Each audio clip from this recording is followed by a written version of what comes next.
विवाह करवाएंगे ये बाबा जी। अच्छा, दशरथ जी बोले बहू आएगी? हाँ हाँ बढ़िया बहू आएगी। अब तब दशरथ जी ने जब बहु विधि बात समझी, तब ठीक है महाराज ले जाओ, पर जल्दी ले आना। हाँ हाँ जल्दी ले आएंगे। अब विश्वामित्र जी बड़े प्रसन्न हो गए और राम और लक्ष्मण को लेकर दशरथ जी ने कहा, सुनो राम, अब से तुम्हारे पिता यही हैं, जितने दिन तुम इनके पास रहना, यही तुम्हारी माता है, यही तुम्हारे पिता।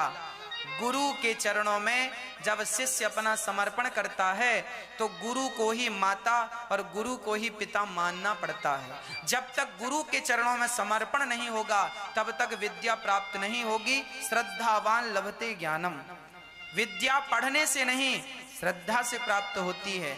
आपकी जितनी श्रद्धा है अपने गुरुओं के प्रति, आप उतने विद्वान हो जाएंगे, है ना। विद्या श्रद्धा से प्राप्त होती है।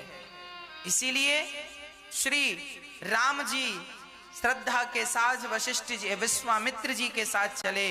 और रामचरितमानस में गोस्वामी जी लिख रहे हैं, श्याम गौर सुंदर दो भाई, विश्वामित्र महानिधि पाए। मानो विश्वामित्र जी बड़ी संपदा पा गए हों। आज राम और लक्ष्मण को लेकर जा रहे हैं ना विश्वामित्र जी, तो बड़ी छाती चौड़ी करके जा रहे हैं, मानो बड़ा धन पा लिया हो। और सच्ची कहता हूं, राम से बड़ा धन भी तो नहीं है। सही कहा है कि इन्होंने दुनिया की सबसे बड़ी दौलत पाली है। पायो जी मैंने राम रतन धन पायो। राम नाम से बड़ा और कौन सा धन होता है। और वही धन देखी विश्वामित्र जी ने पा लिया। अब विश्वामित्र जी यज्ञ करने जा रहे थे, परंतु उनके यज्ञ को ना कुछ राक्षस लोग होने नहीं दे रहे थे। अच्छा, क्या विश्वामित्र जी अपनी तपस्या के बल पर राक्षसों को नहीं मार सकते थे क्या? बिल्कुल मार सकते थे। पर राम जी सोचे, विश्वामित्र जी सोचे कि यदि मैं मार दूंगा तो राम जी का दर्शन कैसे होगा। तो राम जी का दर्शन जब राम जी आए हैं तो हम क्यों करें।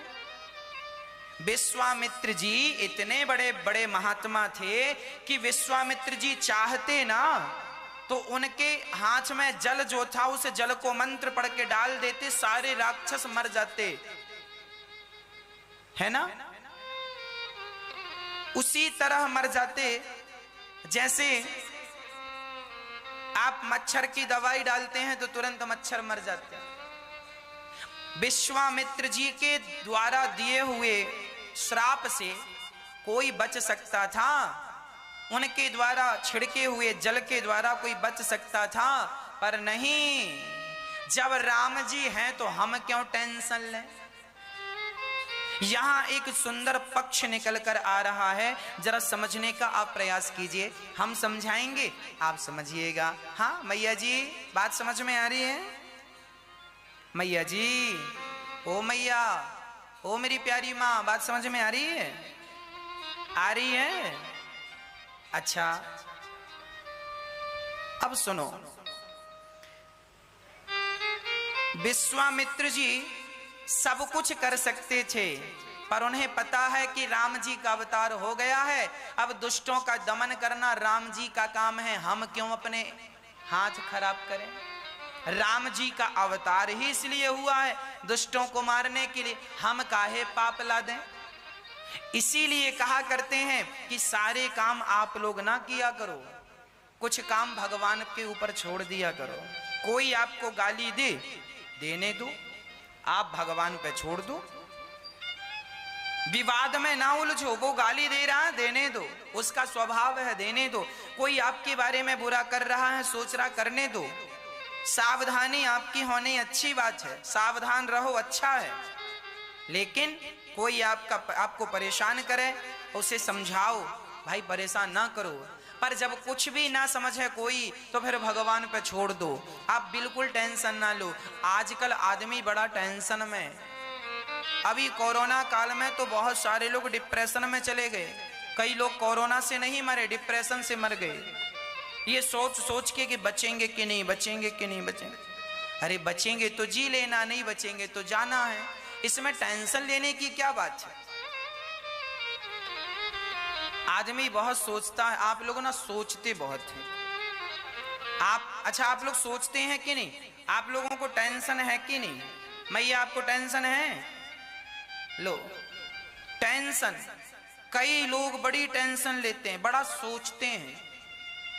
ये बताओ, आपके सोचने और आपके टेंशन लेने से क्या होगा?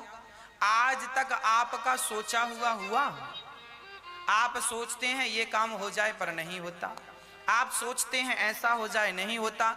इसका मतलब यही है कि हमारे सोचने से कुछ नहीं होता, होना वही है, हुई है सोई जो राम रचि रखा, होना वही है जो परमात्मा को मंजूर है। इसीलिए तुम सोच करके ना अपना दिमाग खराब ना करो, तुम भगवान का चिंतन करो और हैप्पी, खुश रहो, हर हाल में प्रसन्न रहा करो। हाँ, हर हाल में रोया ना करो। जिसको मरना होगा मर जाएगा, जिसको बचना होगा बच जाएगा। आप क्यों परेशान हो रहे हैं? क्या तुम्हारे टेंशन लेने से वो मरता हुआ बच जाएगा? बोलो। एक मैया बोली, महाराज हमारी बहू के पेट में बेटा है कि बेटी, आप बताओ। हमने कहा मैया ये सुविधा हमारे पास नहीं है। बोली महाराज हम बड़े परेशान हैं। क्यों? बोले महाराज 3 छोरियां घर में हैं और चौथी बार बहू गर्भवती है, डर लग रहा है। हमने कहा किस बात का? बोले चौथी छोरी ना हो जाए। हमने कहा मैया इतना सोचने से क्या होगा? अरे महाराज जी 3 छोरियां हैं, एक तो छोरा होना चाहिए, भगवान एक तो पुत्र दें।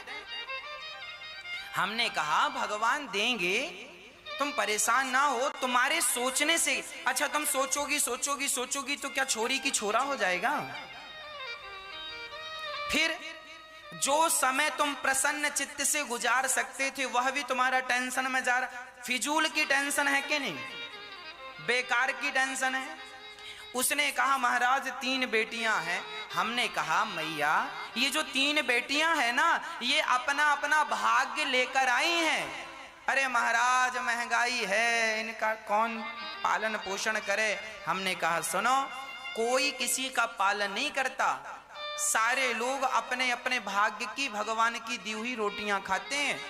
ये सब कहने की बातें हैं कि बाप बेटी का पालन करता है, बाप बेटे का पालन करता है, बाप इसे खिलाता है, ये खिला ना, कोई किसी को नहीं खिलाता, सबको खिलाने वाले भगवान हैं और हम सब भगवान की संतान हैं। ये बेटियां, इन बेटियों के असली बाप तुम नहीं हो, इन बेटियों की असली माता तुम नहीं हो, इन बेटियों की माता, इन बेटियों का पिता तो भगवान है।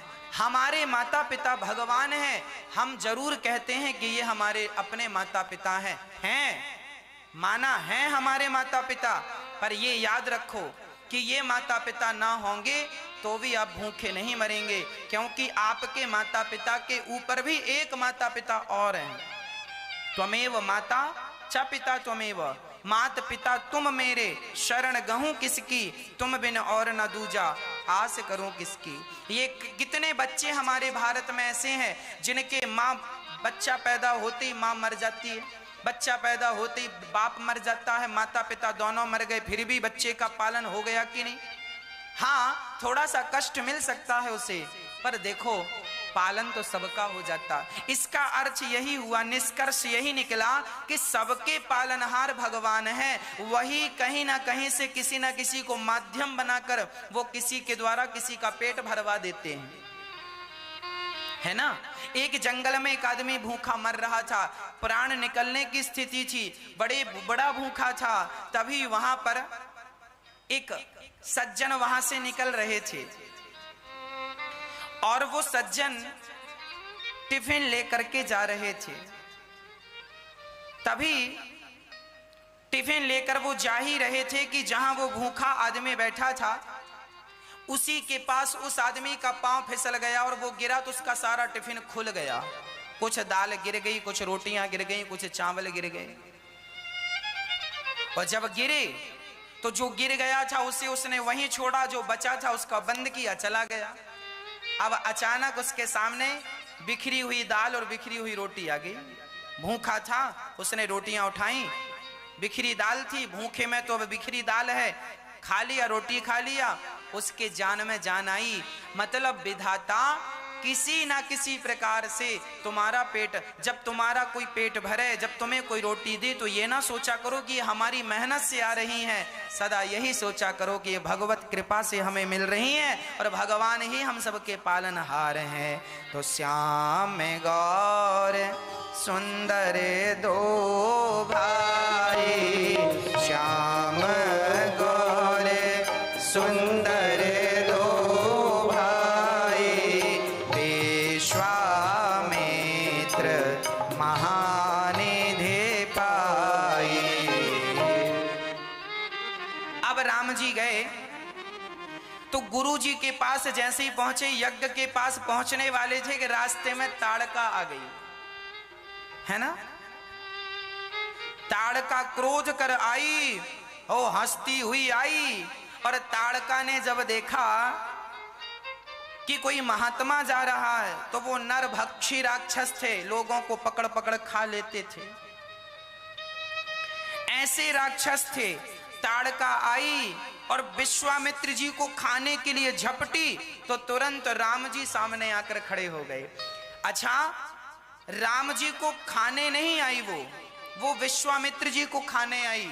अब विश्वामित्र जी को खाने आई तो राम जी आगे आकर खड़े हो गए गुरु जी के, और जब आगे राम जी खड़े हुए तो वो जो आई ताड़का, वो राम जी को देखी और देखते ही, राम जी को देखते ही पागल सी हो गई, आंखें खुली के खुली रह गईं। और राम जी को इतना सुंदर पुरुष आज तक मैंने नहीं देखा, और राम जी को देख के ही वो मर गई। एक ही बाण प्राण हर लीना, और दीन जानते ही निज पद दीना। राम जी ने एक ही बाण से ताड़का को मारा। कौन सा बाण? राम जी ने धनुष पर बाण नहीं चढ़ाया कि धनुष पर बाण चढ़ा के मारा, एक ही बाण से मारा। कौन से बाण से? राम जी ने अपने रूप के बाण से। राम जी इतने सुंदर थे कि राम जी की सुंदरता देखकर ही ताड़का मर गई। भगवान ऐसे हैं, सच कहता हूं, हमारे सामने आ जाए ना राम तो हम तो देख के ही मर जाएंगे, ऐसे सुंदर है राम जी। जो देख लेता है ना भगवान को सचमुच मर ही जाता है। लोग कहते हैं ना हम तो देखते ही मर गए, है ना। जब विवाह हो जाता है ना तो पत्नी पूछती है, क्यों जी, जब आप हमें देखने आए थे तो हम कैसी लग रही थी? तो पति कहता है, हम तो तुम्हें देखती मर गए थे। ये सामान्य भाषाएं, सब लोग 100 में से 95 पति पत्नी ये बातें करते हैं, है ना। पूछती है पत्नी, आप देखने आए थे, हम कैसी लग रही थी? हम तो देखती मर गए। ये भाषा सामान्य भाषा है, देखते ही मर जाना। अर्थात यहां तो आपका पति देखते ही मरा, मतलब वो आपके प्रेम में पड़ गया और आपसे विवाह कर लिया। चलिए, पर ताड़का तो भगवान को देख के मर गई, और मर के गई कहां? दीन जानते ही निज पद। जो गति भगवान मां कौशल्या को देना चाहते हैं वही गति ताड़का को दे दी भगवान ने। न जाने कौन से गुण पर दया निधि रीझ जाते। भगवान बड़े दयालु हैं। और जब देखा ताड़का को तो दीन, भगवान ने क्या कहा? दीन जान। ये दीन क्या है? भगवान का एक नाम है दीन दयाल, एक नाम है दीन बंधु। ये दीन कौन है? हम और आप कौन हैं? दीन। दीन की व्याख्या क्या है? दीन की परिभाषा क्या है? दीन किसे कहते हैं? अरे दीन उसे कहते हैं जिसने अपने कल्याण का कोई साधन पता ना हो।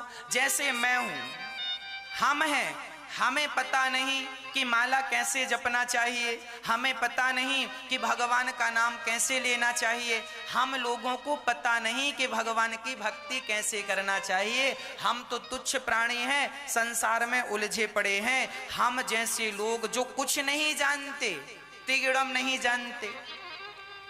आज ना संसार में बड़े चतुर लोग होते हैं, पर भगवान चतुरों को नहीं मिलते। भगवान तो सहज और सरल लोगों को मिल जाते हैं। जो आदमी बिल्कुल सरल है, ताड़का थी तो राक्षसी, पर बेचारी जानती नहीं थी कि अपने कल्याण के लिए क्या करना चाहिए।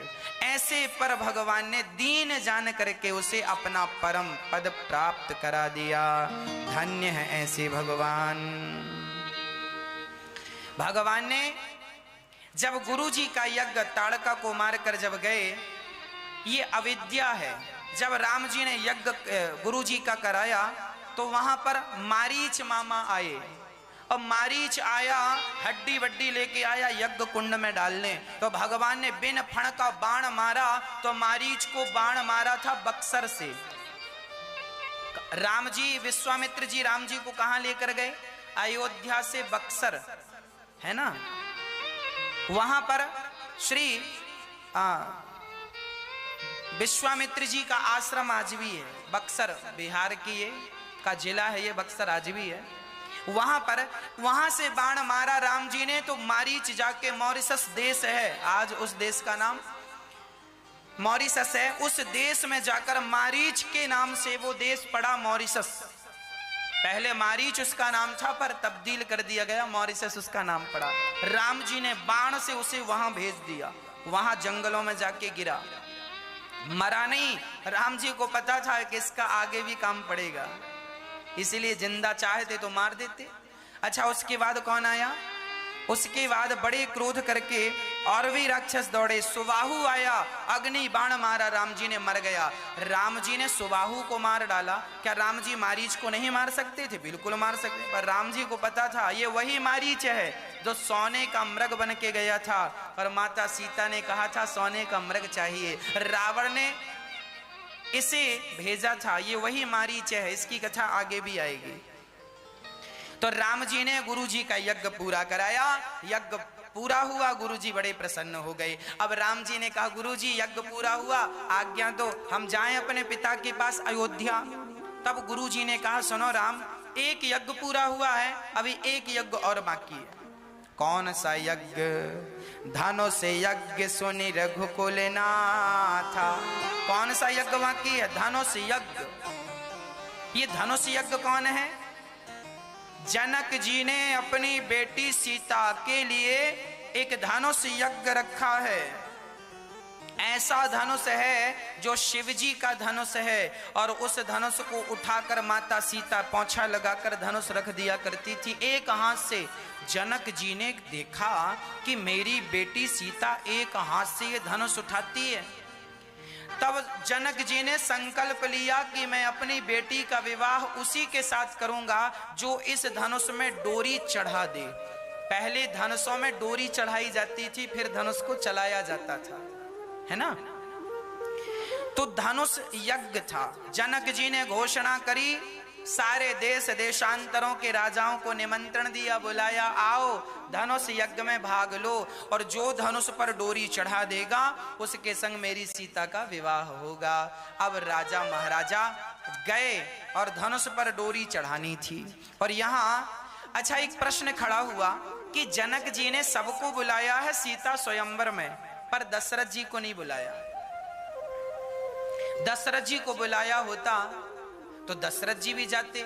दशरथ जी ना जाते तो राम लक्ष्मण को लेकर जाते, पर राम लक्ष्मण को तो विश्वामित्र जी लेकर जा रहे हैं। सूचना विश्वामित्र जी को मिली थी, सूचना राम और लक्ष्मण और दशरथ जी को नहीं मिली, है ना।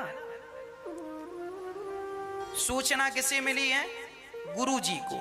तो गुरु जी बोले, राम लक्ष्मण चलोगे शादी देखने? तो राम लक्ष्मण तो शादी देखने गए थे, क्या पता था जिसकी शादी देखने जा रहे हैं उसी से शादी करेंगे।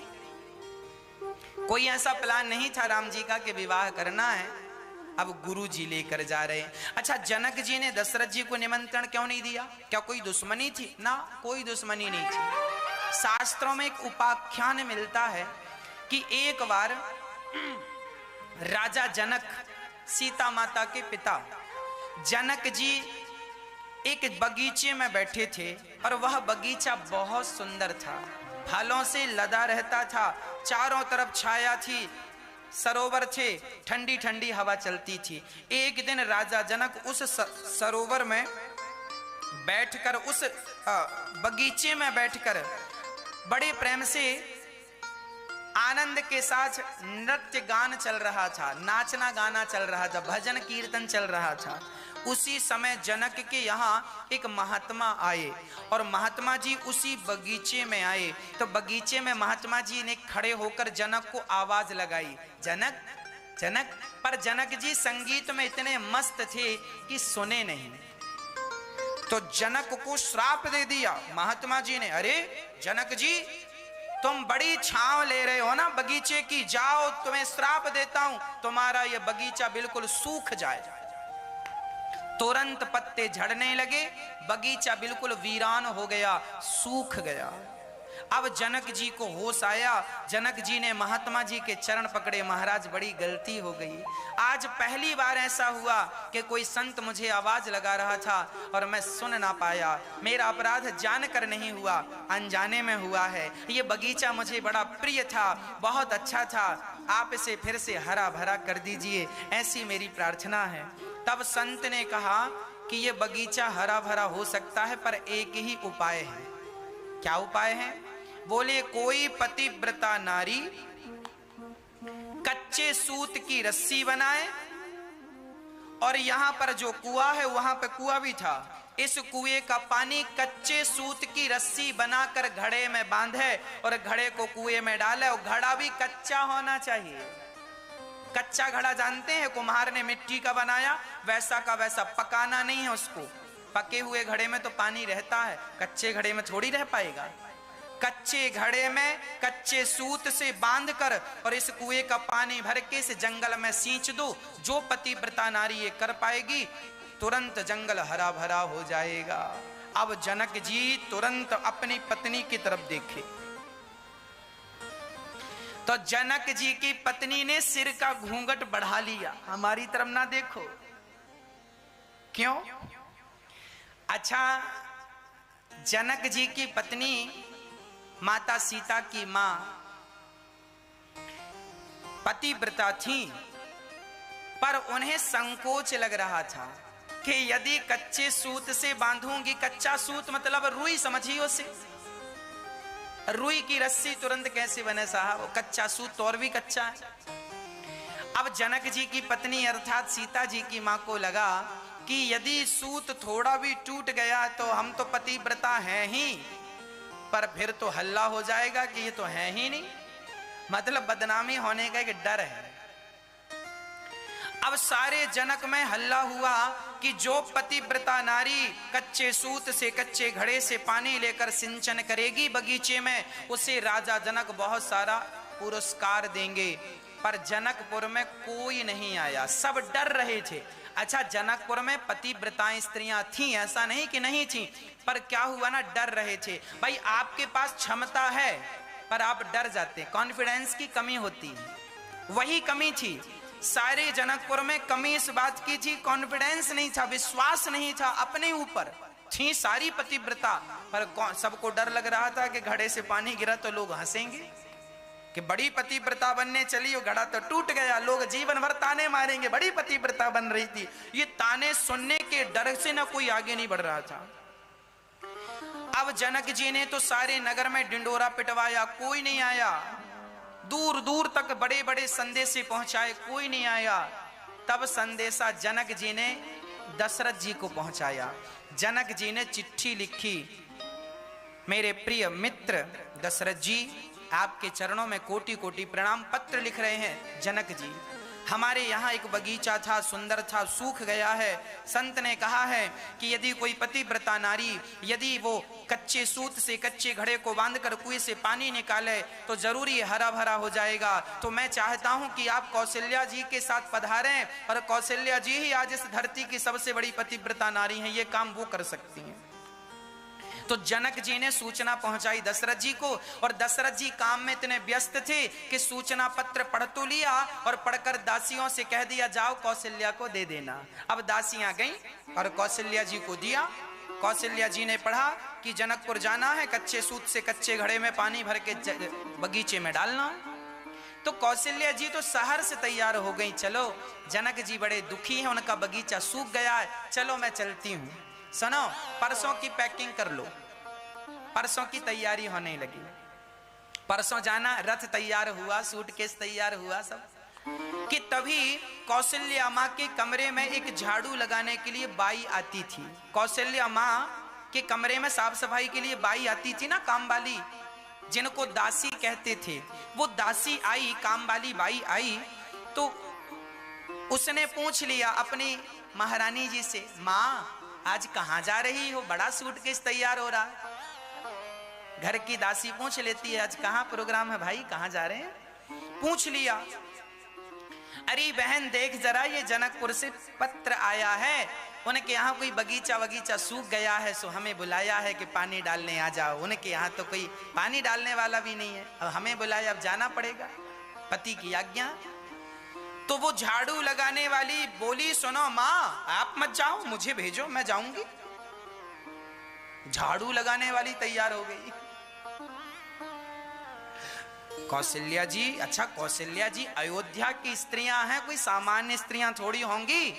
कौशल्या माँ के कमरे में झाड़ू लगाने वाली कोई सामान्य थोड़ी होगी, वो भी पतिव्रताओं में श्रेष्ठ पतिव्रता हैं। माँ कौशल्या तो सबसे श्रेष्ठ पतिव्रता है, पर जितनी बड़ी पतिव्रता वो हैं, उनकी ये दासियां भी कम पतिव्रता नहीं है। वो झाड़ू लगाने वाली बोली, माँ मुझे आज्ञा दो, मैं जाऊंगी, मैं अभी हरा भरा करके आती हूँ, आपको जाने की क्या जरूरत है? अच्छा तुम कर लोगी? हाँ हाँ। कौशल्या जी ने आशीर्वाद दिया, जाओ तुम्हारा काम मंगलमय हो। अब दासी, जो रथ तैयार हुआ था कौशल्या जी के, वही रथ, उस रथ में दासी बैठ गई। दासी भी आज सज धज के जा रही है, श्रृंगार करके। और जब गई तो दशरथ जी, कौशल्या जी ने कोई सेना की टुकड़ी भी भेज दी, जाओ इसकी रक्षा करना, भाई हमारे नगर का आदमी जा रहा है, महिला है, सुरक्षा कर्मी। 25-50 सेना की टुकड़ी थी, 4-6 रथ आगे 4-6 रथ पीछे, और बड़े आनंद से ध्वजा पताका लहराता जा रहे हैं। अब जनक जी को क्या लगा, कौशल्या माता आ गई। उस रथ पर जो दासी बैठी थी, उस दासी को जनक जी ने क्या समझ लिया? अच्छा वो दासी परम सुंदर भी थी। जनक जी को लगा अयोध्या की महारानी कौशल्या जी आई हैं, तो जनक जी की पत्नी उनका स्वागत करने आई, आरती की थाल आरती उतार रही हैं, माला वाला पहनाई। वो दासी चुपचाप बैठी है। रथ से उतरी, जनक जी से कहा, कहाँ है आपका बगीचा? जनक जी बोले, आती काम शुरू। हाँ हाँ ये इस तरफ है, चलो। वहां कच्चा सूत पड़ा था, घड़ा कच्चा पड़ा था, कुआं भी था, और अयोध्या की थी बिल्कुल।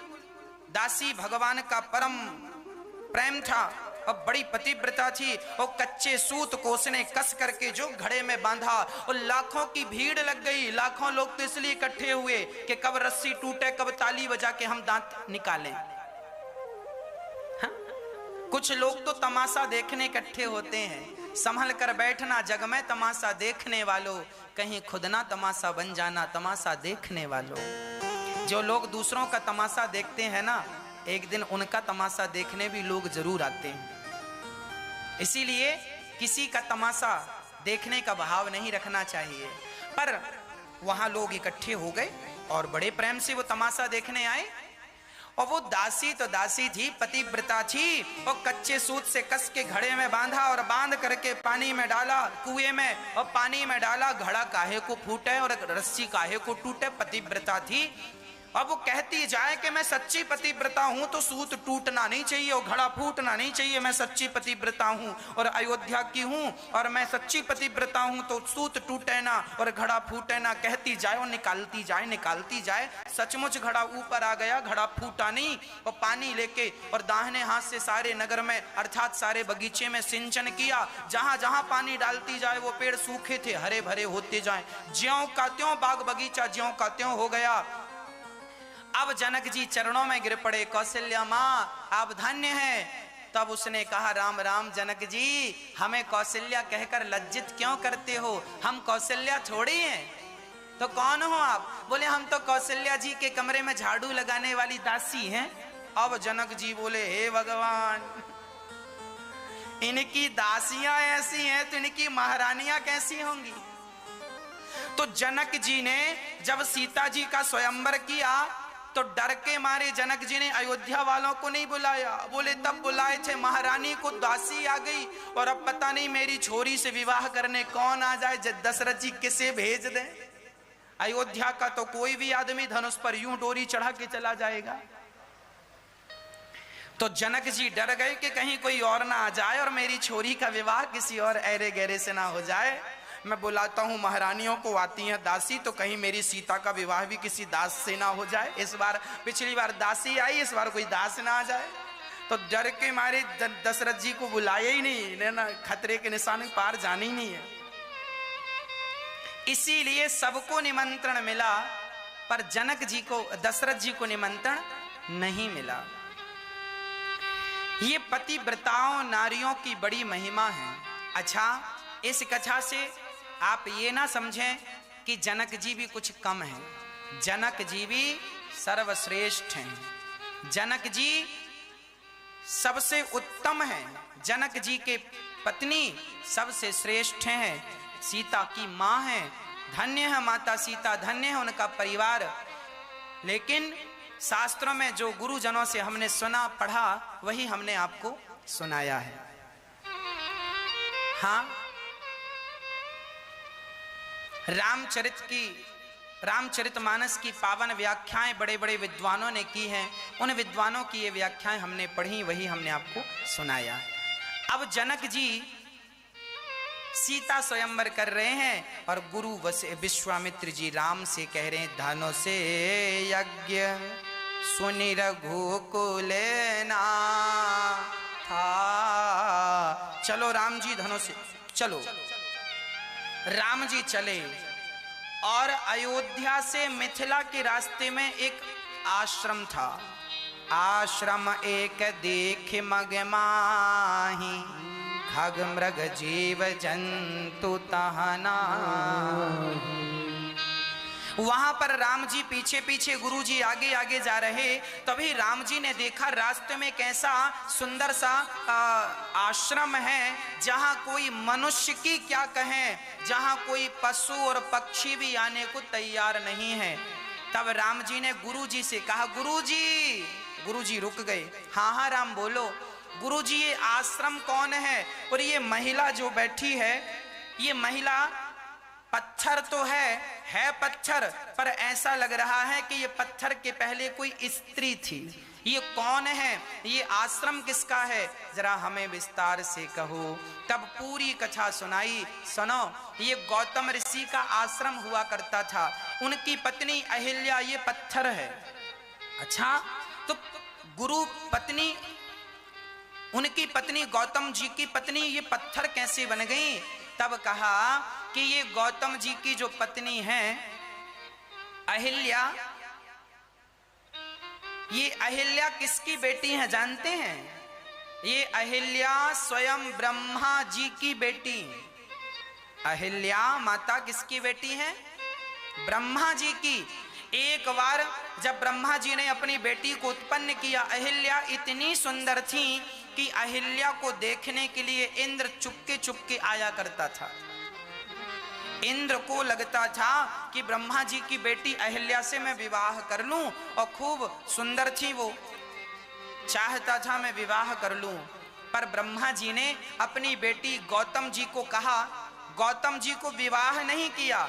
कुछ दिनों के लिए गौतम जी से कहा, गौतम जी जरा मेरी बेटी को 5 साल के लिए अपने आश्रम में रख लो, हम बड़े व्यस्त हैं, बेटी को कहाँ रखें, अपने आश्रम में रख लो। गौतम जी के आश्रम में 5 साल तक वो रहीं। पर धन्य है गौतम ऋषि कि जिस कन्या को देखकर इंद्र का भी मन ललचा रहा है, उस कन्या को आश्रम में रखा गौतम जी ने, और एक बार भी गौतम जी ने उस नारी की तरफ नजर उठाकर नहीं देखा।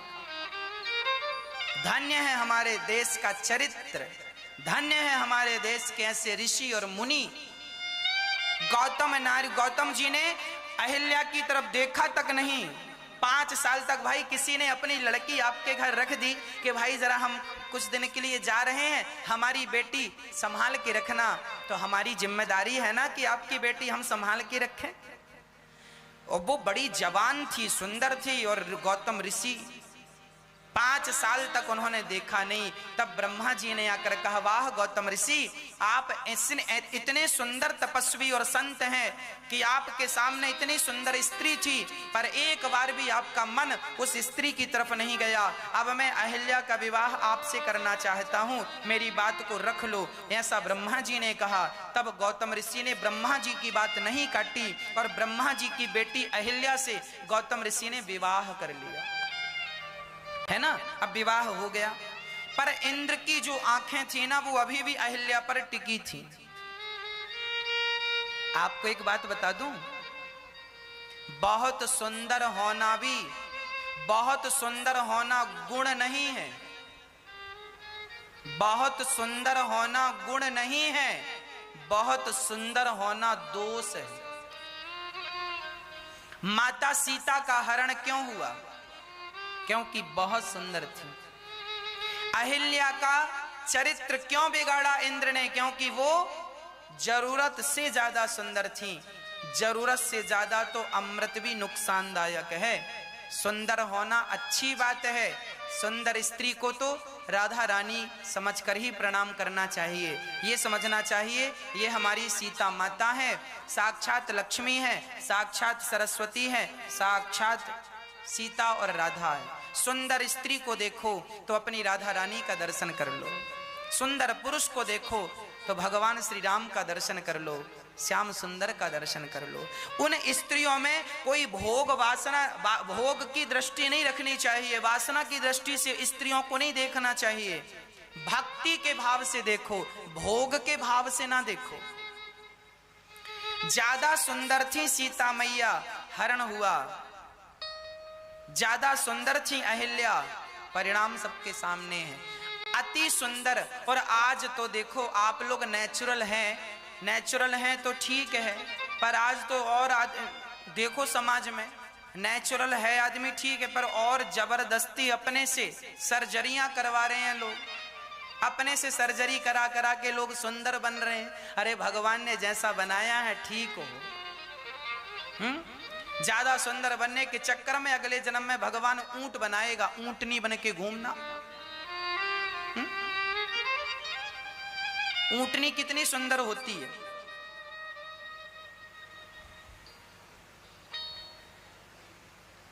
आज हमने एक ऊंटनी को देखा तो हमें ऊंटनी की याद आ गई। आज हमने एक ऊंटनी को देखा, उसके नीचे की जो अधर थी ना, होंठ थी ना, वो नीचे लटक रही थी।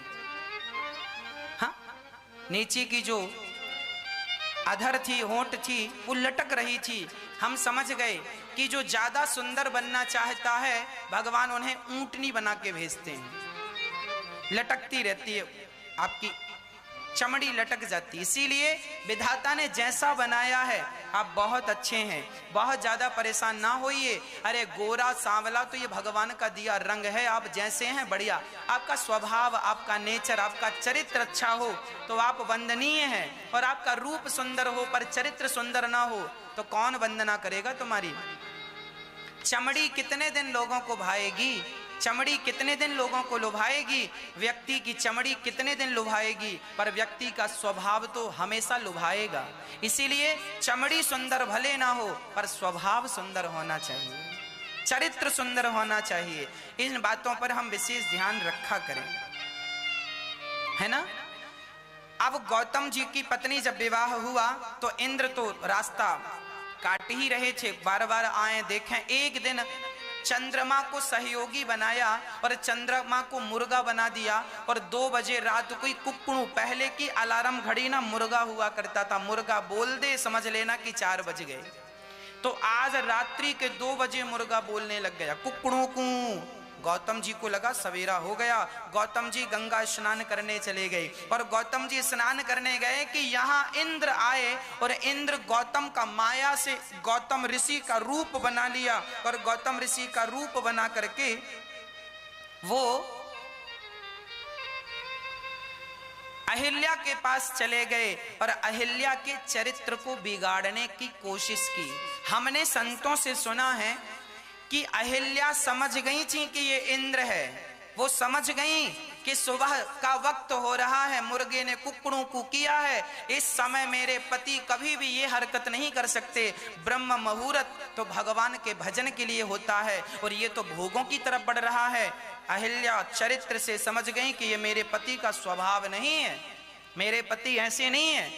परंतु अब अहिल्या के सामने पति रूप में था, बहुत विरोध करने पर भी इंद्र पास में चला ही गया, स्पर्श कर ही लिया और चरित्र तो बिगाड़ा नहीं, चरित्र बिगड़ने नहीं दिया। गौतम नारी बार बार वो विरोध करती रही अहिल्या। तब तक गंगा जी के पास गए गौतम जी और गंगा मैया ने कहा कि आपके संग छल हुआ है। और जब जाकर देखा तो डर के मारे इंद्र निकल रहे थे। इंद्र को देखकर गुरु जी अर्थात गौतम ऋषि आग बबूला हो गए। अरे इंद्र, तू यहाँ मेरी पत्नी के कमरे में क्या कर रहा है? अच्छा, मेरी पत्नी के पास आया है, अधिक सुंदर है इसीलिए तू उसके पास आता है। योनि लंपट है तू, जा, तेरे शरीर में योनियां ही योनियां हो जाएं, क्योंकि तू योनि लंपट है। इंद्र के शरीर में योनियां ही योनियां हो गई सारे शरीर में। इंद्र को अपना शरीर श्राप लग गया और श्राप दे दिया, मुर्गा बना चंद्रमा, जा तू कलंकित हो जा। कलंकित काम करता है, गलत आदमी का सपोर्ट करता, जा। इंद्र तो डर के मारे चरणों में गिर पड़े, महाराज क्षमा क्षमा क्षमा। पूरा शरीर योनि योनि से भर गया इंद्र का। तब कहा चलो तुम क्षमा मांगते हो तो आगे चल करके तुम्हारी ये सारी योनियां नेत्रों में बदल जाएंगी। तो इंद्र के शरीर में जितनी योनियां हो गई थी, शरीर के हर अंग में योनि ही योनि, पूरा शरीर योनि से भर गया। बाद में वही योनियां इंद्र की आंखें बन गई थी, आंखें बन गई और श्राप तो दे ही दिया, चले गए। अब डरती डरती अहिल्या जी आई, चरणों में पति के प्रणाम किया। वो अपनी सफाई में कुछ कहना चाहती थी परंतु वो कुछ ना कह पाई और श्राप दे दिया। क्यों? क्या तुम्हें पता नहीं था कि ये इंद्र है? था पता। फिर क्यों तुमने अपने पास इसे आने दिया? वो आपका रूप लेकर आया था। जाओ तुम पत्थर की हो जाओ, मैं श्राप देता हूं, तुम पत्थर की हो जाओ। और श्राप देकर गौतम ऋषि धरती छोड़कर भगवान के धाम चले गए। अब यहां पर एक बात आपसे पूछना है हमें, आपसे प्रश्न है मेरा, बताओ गौतम ऋषि ने श्राप देकर अपनी पत्नी के साथ अच्छा किया कि बुरा किया? पत्नी को पत्थर बना दिया, अच्छा किया कि बुरा किया? मेरा सवाल आपसे है, बोलो। एक पति ने अपनी पत्नी को श्राप देकर पत्थर बना दिया, क्या सही किया गौतम ऋषि ने कि गलत किया? हाँ, गलत किया। और कितने लोग कहेंगे गलत किया? तो फिर सही क्या था कि अहिल्या को उसकी बात सुन के वो कह दे कि मैं पवित्र हूं, तो गौतम ऋषि अपना लेते। चलो गौतम ऋषि तो अपना लेते, गौतम ऋषि को प्रॉब्लम नहीं थी कि मेरी पत्नी के साथ कोई दूसरा पुरुष था, उन्हें प्रॉब्लम नहीं थी। पर आने वाला युग, आने वाले लोग क्या कहेंगे कि बताओ, कलंक गौतम ऋषि पर नहीं लगा, कलंक तो उस स्त्री पर लगा है। जमाने में आप सफाई देते फिरो, तुम्हारे कमरे से कोई निकल रहा हो और तुम जमाने से लाख सफाई दो कि हम शुद्ध हैं, पवित्र हैं, चलो तुम पवित्र हो भी, पर इस बात को मानेगा कौन? माता अहिल्या जो थी उन्हें लोग अपमान ना करें, उनका लोग अपमान ना करें, इसीलिए गौतम ऋषि ने जानकर पत्थर की बना दिया। और जब गौतम ऋषि की पत्नी ने कहा बताओ प्रभु मैं कब तक पत्थर बनी रहूंगी, तब गौतम ऋषि ने कहा तुम्हारा चरित्र बिगड़ा है। जब कोई चरित्रवान व्यक्ति अपने चरणों की धूल तुम्हारे ऊपर गिरा देगा। कांटे से कांटे को निकाला जाता है। बिगड़ा हुआ चरित्र कब बनेगा? जब कोई चरित्रवान व्यक्ति आपके चरणों में, आपके मस्तक पर अपनी धूल डाल दे। तो अहिल्या का चरित्र बिगड़ा तो राम चरित्रवान थे, राम चरित्र सुनवे को रसिया। ऐसे चरित्रवान राम के चरणों की धूल जब पड़ी तो गौतम नारी श्रापवश उपल दे धरे धीर।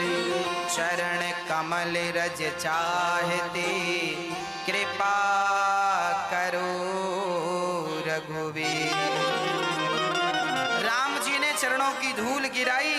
चरणों का स्पर्श होते ही वह नारी सुंदर सी स्त्री बन गई और हाथ जोड़कर बोली, वाह प्रभु, आज मुझे पता चला कि मेरे पति ने श्राप देकर मेरे साथ कितना अच्छा किया।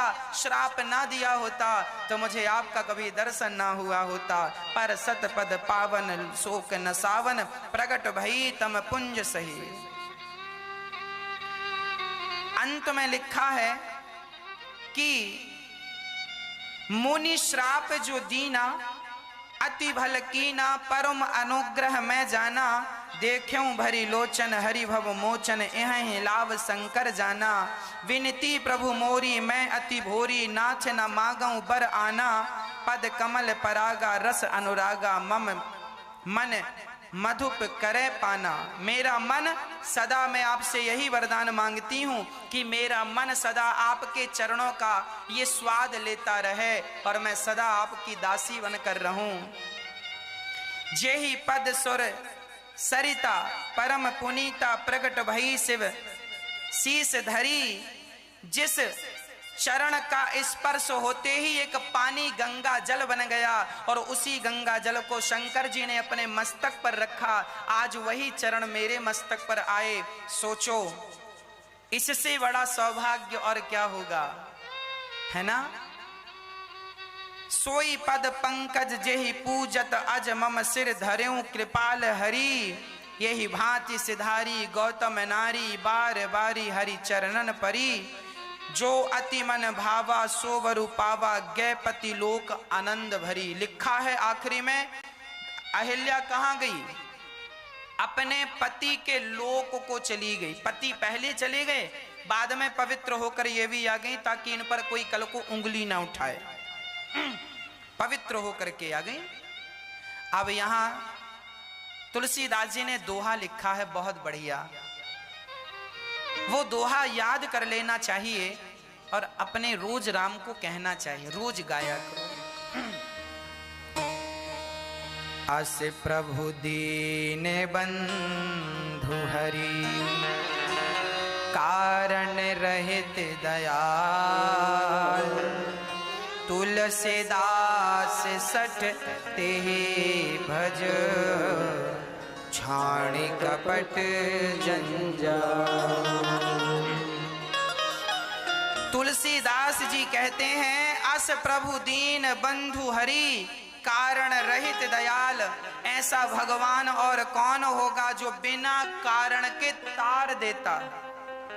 चरणों की रज गिराकर अहिल्या जैसी नारी को तार दिया। अरे कोई भगवान ने कहा कि गुरुजी ये पत्थर की नारी कौन है? गुरुजी ने कहा अहिल्या है। राम जी आपके चरणों की रज चाहती है। राम जी ने चरणों को रखा। राम जी ने सोचा कि मेरा एक भक्त था प्रहलाद, उसने पत्थर से भगवान को प्रकट किया।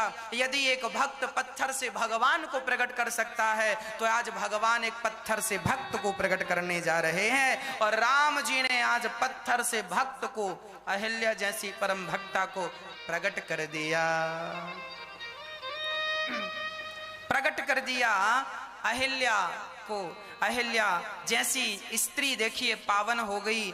अचानक अकारण करुणा कर दिया भगवान ने। हम सभी भी जब भगवान की शरणागति ग्रहण करेंगे, हम भी जब भगवान के बताए मार्ग पर चलेंगे, शास्त्रों के बताए मार्ग पर चलेंगे, तो हम भी एक दिन भगवान तक जरूर पहुंचेंगे। इसीलिए भगवान की सेवा में हमें नित्य लगे रहना चाहिए। भगवत सेवा नित्य करनी चाहिए। और सेवा क्या है प्रिय भक्तों? अब राम जी बड़े उदास हो गए कि मैंने एक ब्राह्मण कन्या पर पांव रख दिया, मैं तो क्षत्रिय हूं और ब्राह्मण कन्या पर पांव रखा, अपराध हो गया। तब राम जी गए और गंगा में स्नान किया। राम जी गंगा नहा रहे हैं। राम जी गंगा क्यों नहा रहे हैं? राम जी कह रहे हैं गंगा नहाने से पुण्य मिलता है, आप लोग भी गंगा नहाया करो। कौन सी गंगा? सेवा की गंगा। राम जी सेवा करते हैं। राम जी ने सेवा ही तो की, अपने चरणों के स्पर्श से तार दिया, ये सेवा नहीं तो और क्या थी? इसीलिए आपसे प्रार्थना करता हूं कि राम जी जिस मर्यादा की स्थापना करने आए हैं वह यही मर्यादा है कि हम अपने जीवन में सदा अपने आप को सेवाओं से जोड़ करके रखें। सेवा से अपने आप को ऐसे जोड़ दें, ऐसे जोड़ दें, ऐसे जोड़ दें जैसे मिश्री और मिठास जुड़कर एक हो जाती, एक ही है ये। अपने आप को सेवा से जोड़ दीजिए। सेवा ही हमारा धर्म हो, सेवा ही हमारी भक्ति हो। अच्छा, सेवा कब होती है? जब सबको हम भगवान जानने लग जाते हैं। रामचरितमानस में सेवा का बढ़िया उदाहरण है। राम जी सेवा करते हैं किसकी? जब जटायु ने देखा कि रावण सीता को चुराया तो सीता का रोना तो सबने देखा, पर सीता का रोना देखा तो सबने, पर देखिए दुखी व्यक्ति को देखकर दुखी हो जाना अलग विषय है, पर उस दुखी व्यक्ति के पास चले जाना और उसका दुख दूर कर देना अलग विषय है। जटायु ने सीता माता को देखा तो केवल सीता के दुख को देखकर दुखी नहीं भये, बल्कि उनके दुखों को मिटाने के लिए अपने आप को आगे बढ़ाते हैं और सीता की रक्षा के लिए सारे प्रयास करते हैं, जो उनके संभव हो सका किया। उसी तरह जैसे तब सीता माता दुखी थी, उसी प्रकार आज भी वह माता दुखी है जिस माता को बेटों ने अपने घर से निकाल दिया है। ऐसी कितनी माताएं हैं जिन माओं के अपने बच्चों ने मां को घर से निकाल दिया। ऐसी माएं जिनके अपने बच्चों ने घर से निकाल दिया। ऐसी कितनी माताएं हैं जो माताएं गौरी गोपाल वृद्धाश्रम में आती हैं और उन सभी माताओं की सेवा ये दास अनिरुद्ध करने का प्रयास करता। प्रिय भक्तों, आप भी इन माओं की सेवा से जुड़ सकते हैं। आप भी इन माओं के लिए अपने हाथ जरूर बढ़ाइएगा। ये वही दुखियारी, सताई, ठुकराई माताएं हैं जिनके अपने बच्चे हैं पर माँ की सुध नहीं ले रहे हैं कि माँ तुम कहाँ हो, कैसी हो। आज हमारे पास 4 माताएं आई, 4 माताएं आई। उन 4 माताओं में एक माँ ने कहा महाराज जी हमारे बेटों ने हमें मार करके घर से निकाला है। उन माँओं का दर्शन मैं आपको रोज एक माँ का दर्शन कराता हूँ। आने वाले दिनों में आपको उस माँ से भी मिलाऊंगा जिस माँ की उम्र बहुत अधिक है, परंतु बेटे घर पर रखने को तैयार नहीं है, 2 रोटी देने को तैयार नहीं है, सेवा करने को तैयार नहीं है। आप पलक दृष्टि ऐसे निहारते रहे, एक बार भी पलक झपकाने का समय नहीं। और तुरंत गुरु विश्वामित्र जी से कहा गुरु जी ये बताइए कि ये कौन है? विश्वामित्र जी ने कहा ये अयोध्या से आए हैं, दशरथ जी के बेटे हैं। अब जनक जी ने मन ही मन सोचा है भगवान मैंने ये धनुष यज्ञ की प्रतिज्ञा ना ली होती तो आज अभी इसी वक्त सीता का विवाह इनसे कर दिया होता, पर क्या करूं मेरी मर्यादा है, धनुष यज्ञ। अच्छा, जनकपुर की सखियां जब राम जी जनकपुर घूमने गए तो अपने अपने छत पर, खिड़कियों के पास, दरवाजों के पास झरोखा, पहले ना डबल स्टोरी घर बनता था तो ऊपर एक झरोखा होता था, मतलब खिड़की जहां से बाहर झांक कर देखा जा सकता था। तो सखियां बाहर निकल कर कोई दरवाजे पर, कोई खिड़की पर, कोई छत पर खड़ी होकर के, और जब राम जी जनकपुर भ्रमण करने गए तो राम जी को सारी सखियां निगाहों अपने नेत्रों से ऐसे देखा कि पलक झपकाने को तैयार नहीं।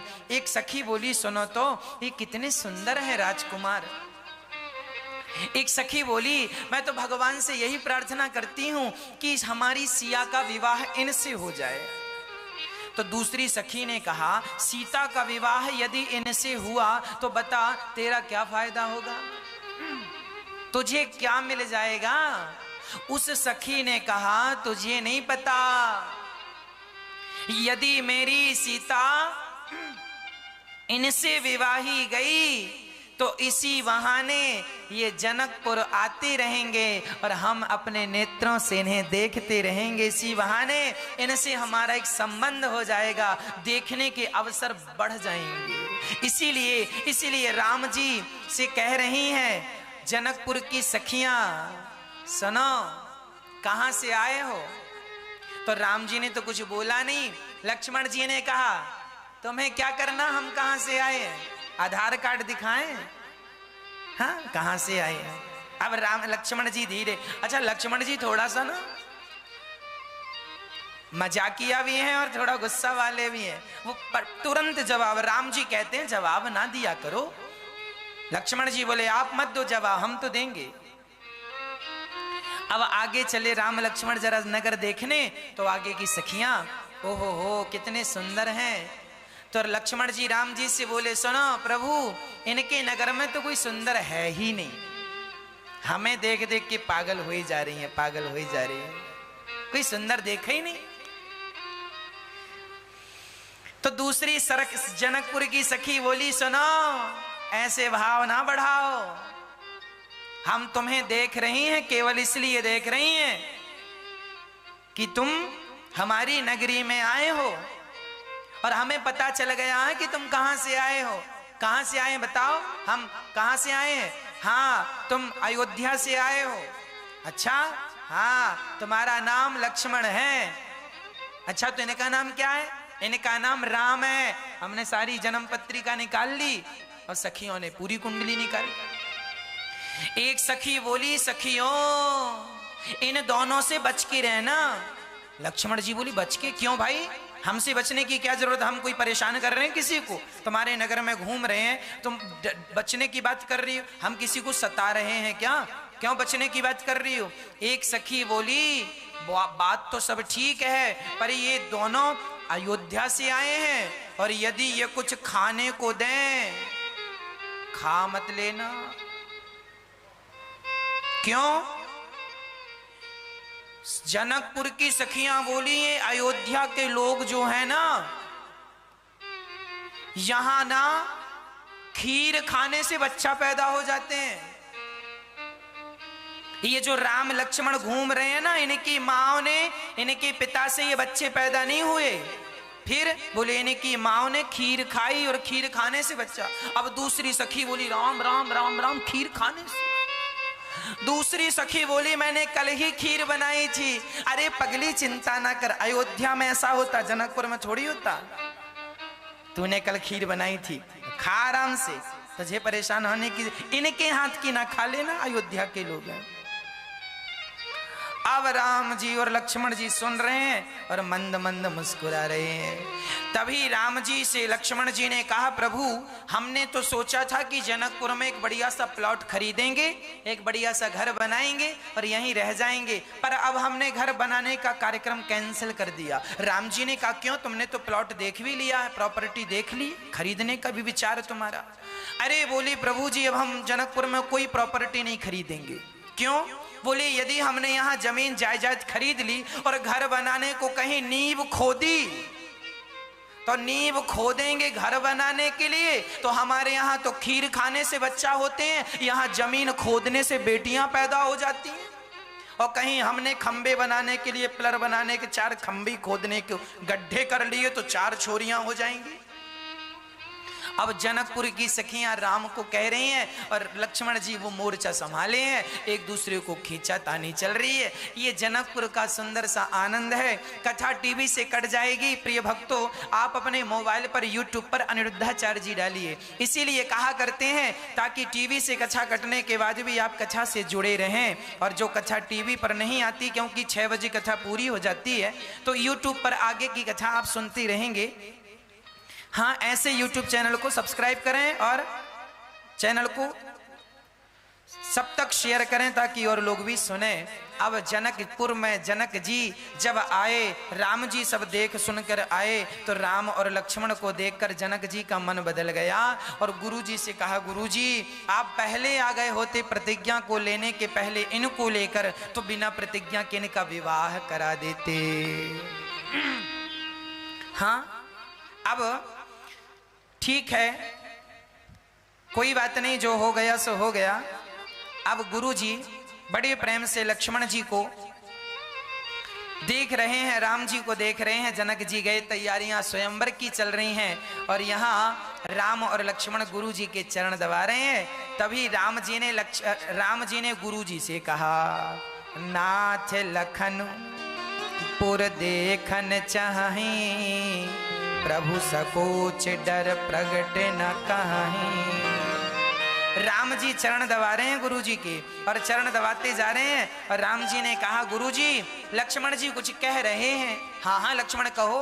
लक्ष्मण जी बोले, ना सरकार हम नहीं कह रहे हैं, भैया ही कुछ कह रहे हैं। हाँ हाँ क्या कह रहे हैं? राम जी पर नाम लगा रहे हैं लक्ष्मण जी का। क्या कह रहे हैं? गुरु जी लक्ष्मण कह रहे हैं कि हम नगर देखना चाहते हैं। अब राम जी को गुरु जी ने आज्ञा दी और सारा नगर घूमने की, अभी तो एक मोहल्ला घूम के आए थे, अब राम जी की इच्छा है जरा जनकपुर को देखा जाए। अब जनकपुर की जब सुंदरता देखने निकले तो जनकपुर बढ़िया वास्तु के हिसाब से बनाया गया। बड़ी मोटी बड़ी बड़ी सड़कें हैं, सुंदर सुंदर से घर हैं, घरों में झरोखे हैं, मतलब खिड़की, सुंदर सुंदर दरवाजे हैं, ऊंचे ऊंचे दरवाजे हैं, 8-8 9-9 फीट के दरवाजे हैं, 10-10 12-12 फीट के दरवाजे हैं, बड़े बड़े दरवाजे हैं। और सुंदर से नगर को देखते हुए, वहां की सखियों को देखते हुए, और राम जी और लक्ष्मण जी अब सुंदर सा दुपट्टा, पीले से वस्त्र ठाकुर जी ने पहन रखे हैं। स्वयं लक्ष्मण जी सुंदर सा श्रृंगार कर रखे हैं और धनुष बाण लेकर जब जा रहे हैं ना, तो कामदेव भी लजा जाएं, इतने सुंदर हमारे राम जी और श्री लक्ष्मण जी लग रहे हैं, है ना। कानों में कर्ण फूल सुंदर से सुशोभित हो रहे हैं। भगवान की सुंदर सी छटा, जो देखता है देखती बनता है। श्याम सुंदर, मतलब सांवले से सरकार और गोरे से लक्ष्मण, ये दोनों चल रहे हैं। अब दोनों जा रहे हैं। एक सखी कहती है कि देखो, यदि ये दोनों धनुष उठा लिए, इनमें से एक ये जो बड़े वाले हैं ना, ये छोटे वाले परम सुंदर हैं, पर ये जो बड़े वाले हैं ना, सांवले वाले, सखी क्या कहें, ये बहुत सुंदर हैं। हम तो चाह रहे हैं कि ये धनुष उठाएं, डोरी चढ़ाएं और सीता से विवाह कर लें। तो दूसरी सखी बोली, सुनो, ये बालक बड़े कोमल हैं, सुकुमार हैं, बड़े बड़े राजाओं ने तो धनुष उठा ना सका, क्या ये बालक धनुष उठा लेंगे? क्या इनसे धनुष उठेगा? एक सखी बोली, ना तुम नहीं जानती हो, इन बालकों के बारे में हमने बड़ा सुना है, ये वही बालक हैं। इनमें से ये जो बड़े हैं ना, आगे वाले जो सांवले से हैं, इन्होंने तो गौतम की नारी को चरणों की धूल से तार दिया और गुरु जी का यज्ञ पूरा कराया, मारीच को मारा। अच्छा, अभी कुछ दिन पहले मारीच मरा है और कुछ दिन पहले अहिल्या का उद्धार हुआ है। पर देखो, इतना प्रचार हो गया भगवान का, विश्व भर में प्रचार हो गया कि राम जी ने मरीज को मारा, सुबाहु को मारा और ताड़का का उद्धार कर दिया। ये जनकपुर तक खबर मिल गई। मतलब कितनी सोशल मीडिया उस समय एक्टिव थी, समाचार इतने बढ़िया थे, संवाददाता सब पूरा पहुंचाते रहते थे। अब जनकपुर की सखियां कह रही हैं, इनकी चरणों में बड़ा जादू है। एक सखी बोली, सुनो, इन्होंने अपना पांव रखा पत्थर के ऊपर तो नारी बन गई, कहीं हमारे धनुष को इन्होंने पकड़ लिया और सीता जी के पिता ने प्रतिज्ञा की है कि जो धनुष पर डोरी चढ़ाएगा वही सीता से विवाह करेगा, और कहीं ये गए और धनुष को पकड़ लिया और धनुष कोई पुरुष बन गया और पुरुष बन के उड़ गया, तब तो हमारी सीता जीवन भर कुंवारी रहेगी, क्योंकि डोरी चढ़ेगी नहीं, क्योंकि वो आदमी बन जाएगा। अब जब पत्थर बन गया, पत्थर नारी बन गई, तो धनुष तो लकड़ी का है, और कहीं वो बन गया तो हमारी सीता जी फिर जीवन भर कुंवारी रह जाएंगी। दूसरी सखी बोली, सुनो, यदि हमारी सीता इन लोगों के कारण कुंवारी रह जाएगी ना, तो हमें लोगों को जाने नहीं देंगे, जनकपुर से बाहर नहीं जाने देंगे। अब लक्ष्मण जी सुन रहे हैं, राम जी सुन रहे हैं, और सुन सुन करके परम मुस्कान के साथ टुकुर टुकुर एक दूसरे को देख रहे हैं। परम सुंदर सा भाव है, परम सुंदर सा स्वरूप है। सारा नगर देख करके राम जी आए हैं, सारा नगर भ्रमण करके राम जी आए हैं। और जब राम जी आए तो उसी समय राम जी गुरु जी के चरण दबाए, भोजन प्रसादी किए, रात्रि का विश्राम है। देखो गुरु जी के चरण, राम जी भगवान हैं, मुनिवर शयन कीन तब जाई, लगे चरण चापन दो भाई, एक पांव लक्ष्मण जी एक पांव राम जी दबाने लगे गुरु जी के। जिनके चरण सरोरह लागी, करत विविध जब जोग विरागी, जिनके चरणों को देखने के लिए बड़ी तपस्याएं करनी पड़ती हैं, आज वह भगवान विश्वामित्र जी के चरण दबा रहे हैं। धन्य है विश्वामित्र जी, कितना तपस्या के बल पर भगवान इतने रीझ जाते हैं कि वो अपने भक्त के चरण दबाने लगते हैं। भगवान कहते हैं, अहम भक्त पराधीना यस्वतंत्री वध्वजा, मैं भक्तों के अधीन हूँ, क्या बताऊं। और ये कहते कहते गुरु जी ने कहा, अच्छा राम लक्ष्मण जाओ, अब रात बहुत हो गई है, आप दोनों भी जाकर के सो जाओ। अब राम लक्ष्मण जाकर सोने के लिए गए, तो राम जी तो सोए पर लक्ष्मण जी नहीं सोए। उठे लखन निसी विगत सुनी, अरुण सिखा धुनि कान, गुरु ते पहले जगत पति, जागे राम सुजान। राम जी जागे और लक्ष्मण जी बैठे थे तो उठ गए। दोनों ने स्नान किया, गुरु से पहले जाग गए, दोनों ने स्नान किया। स्नान करके गुरु जी से कहते हैं, गुरु जी हम पुष्प वाटिका जा रहे हैं, वहां सुंदर सुंदर पुष्प होंगे, आपकी पूजा के लिए पुष्प ले आए। अब राम जी पुष्प वाटिका चल पड़े। ये वही पुष्प वाटिका है भक्तों, जहां हमारे राम जी गए और माता सीता जी के दर्शन सबसे पहले राम लला को कहां हुए? पुष्प वाटिका में। अब राम जी पुष्प वाटिका की ओर जा रहे हैं, और जब पुष्प वाटिका की तरफ गए तो पुष्प वाटिका में जो द्वारपाल था, माली ने रोक लिया, रुको। राम जी बोले, क्यों रुकें, आप नहीं प्रवेश कर सकते। बोले क्यों? बोले ये जनक नंदिनी जी का बगीचा है, पुष्प वाटिका है, यहाँ केवल जनक नंदिनी अर्थात सीता ही प्रवेश कर सकती हैं, किसी पुरुष का प्रवेश वर्जित है। लक्ष्मण जी ने कहा, सुनो कुछ ले लेना, जाने दो। जनकपुर का माली, ए भाई हमें लालच मत दो। अच्छा बताओ क्या लोगे? बोले हमें कुछ लेना ना देना, मगन रहना, हमें कुछ नहीं लेना, हम खड़े हैं, मत जाओ। लक्ष्मण जी बोले, जानते हो ये कौन है? भगवान है, भगवान। द्वारपाल ने कहा, हाँ हाँ भगवान हैं। सुनो, जब भगवान हो तो तुम्हें सब फूल चढ़ाते हैं, तुम्हें क्या जरूरत है फूलों की? मत जाओ अंदर, क्या जरूरत है फूलों की? लक्ष्मण जी बोले, ज्यादा बड़े बन रहे हैं तो काम और बिगड़ता जा रहा है। अच्छा, वो जो द्वारपाल था ना, वो भगवान को नहीं जाने दे रहा था, ऐसा नहीं है। वो भगवान को रोके रखा था, इसलिए कि ये जितने देर रुक जाएंगे उतने देर इनके दर्शन होते रहेंगे। दर्शन की भगवान इतने सुंदर थे कि जो देखता था ना, वो पलकें भी झपकाने का नाम नहीं लेता था। द्वारपाल कहता है कि सुनो, आप यहीं खड़े रहो, हम ला कर देते हैं। हम बगिया में जाएंगे, उस पर तोड़ेंगे, ला कर दे देंगे। तुम्हें क्या जरूरत है, कांटे लग जाएंगे पाँव में, हाथ में, और आपको कष्ट होगा। लक्ष्मण जी बोले, सुनो, हमारी भगवान किसी के हाथ के पुष्प लेते नहीं हैं, अपने हाथ से तोड़ना चाहते हैं और जरा देखना चाहते हैं कि सीता जी का बगीचा कैसा है, पुष्प वाटिका कैसी है। अब जनक बहुत समझाया लक्ष्मण जी ने, राम जी ने, तब कहीं जाकर उसने एक वचन मांगा। बोले, जब